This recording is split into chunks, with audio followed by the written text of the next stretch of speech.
Well, Iran's semi-official Tasnim news agency has released a statement attributed to the country's supreme leader, Ayatollah Ali Khamenei. It reads, "This regime must await severe punishment. By God's will, the powerful arm of the Islamic Republic's armed forces will not let it go unpunished. In the enemy's attacks, a number of commanders and scientists were martyred. Their successors and colleagues will immediately continue their duties, God willing. With this crime, the Zionist regime has brought a bitter and painful fate upon itself, and it will certainly face it." Well, let's bring in our international affairs editor, Dominic Waghorn, now. He joins us from the newsroom now. Hi there, Dominic. What do you make of these strikes?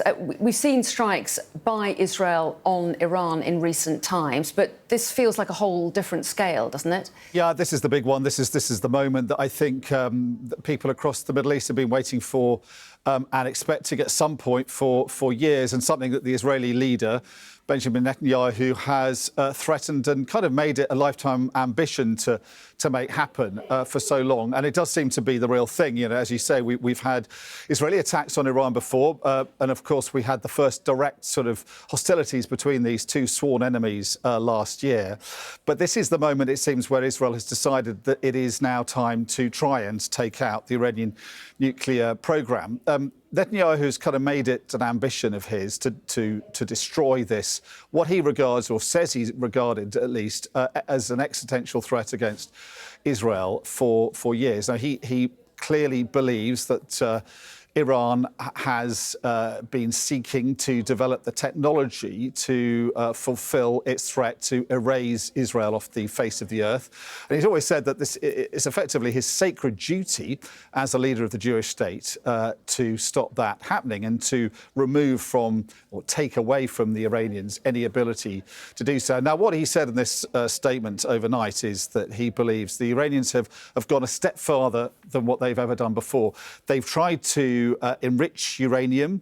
They agreed to not do so and to hand over their enriched uranium under the JCPOA, as it's called, the Iranian nuclear deal. But then Donald Trump ripped up America's signature on that deal, and Iran went back to enriching uranium and has most recently developed enough fissile material. You have to basically spin uranium in centrifuges to develop the fissile material, make it enriched enough to be able to turn that into a bomb. And it had produced enough of that, the Israelis and American and other Western intelligence agencies believe, to produce 9 nuclear bombs relatively recently. But to actually turn that into an effective nuclear bomb you could then deploy would have taken between 18 months to 2 years longer. Now, what the Israeli Prime Minister is saying is that he believes, and his Israeli intelligence agencies believe, that the Iranians have gone to that next step of trying to weaponise its fissile material stockpile. And the reason it was doing so is certainly the implication of what the Israeli Prime Minister is saying, is that its other insurance policy,